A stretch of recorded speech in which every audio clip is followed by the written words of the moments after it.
Hi, I'm Steve Andrews from ultiworlddiscgolf.com and skybreeddisc.com. And today I want to talk about your X step, fixing your X step.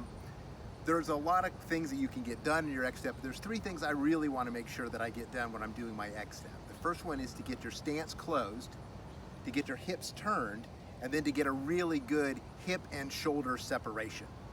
So those are three things that you want to get into your X step, however you do it.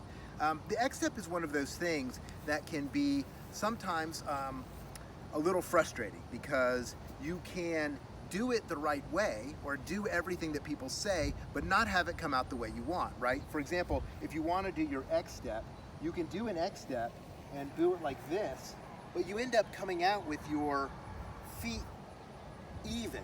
Or sometimes people will do an X step and they'll do an X step and finish with their weight open, right? With their stance open. And both of these are really going to sap power and not be able to get the shot online.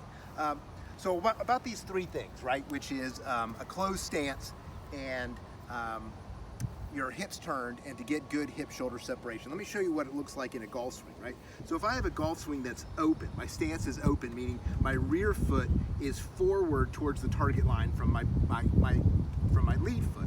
If I have that, then you can notice that I have really limited the amount that I can turn my hips. My hips just can't turn. This is kind of locked. Even if my stance is square, so this is now a square stance, you can get into an okay position from here, but you still don't have a big turn in your hips. But when you close your stance, right, you can see that I can get really deep into that hip. I can really get into that hip because this closed stance makes it easier to turn my hips. It also, so this closed stance, good hip turn, and the other thing you notice from this is that I have really good shoulder-hip separation. My shoulders are in this line, my hips are in this line, and my shoulders are in this line. They're not in the same plane, which allows them to turn against each other to get hip-shoulder separation, which is really a big thing, for example, in pitching, okay? So, again, when you get to do your X step, there's an idea that you can, for example, Simon Lizotte says that you want to finish with your X step with a step forward, which closes your stance, right? But you can do that, right? Bum, bum, bum. So I've closed my stance, but I haven't turned my hips, right? So you need that turned hips and the closed stance. So what I like to do is that when you get into that, when you start your X step, when your first step, so you have a small step forward, your first step before your cross, get that closed. Get in this position now, and then you're going to stay in a closed position, but also with your hips turned, right?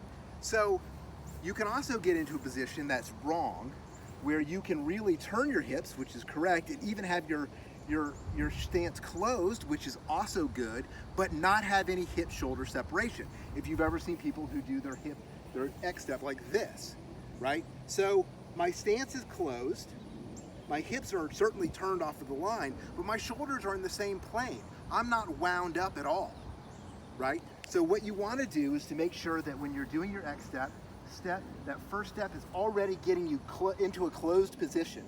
And then when you follow through, you're going to stay in a closed position, but also be really turned with your shoulders and hips so that they produce some tension. So one of the things you can do to see if you're doing this right is if you get into that final stage, your final step, feel that separation, right? Your hips are turned, your stance is, your disc is in a good position, your shoulders and your hips they're not lined up on top of each other, so there's a hip-shoulder separation. And then the feeling you really want to have is that your hip is moving in one direction and your disc is moving in another. In other words, the feeling of you're still reaching back as you turn your hips forward.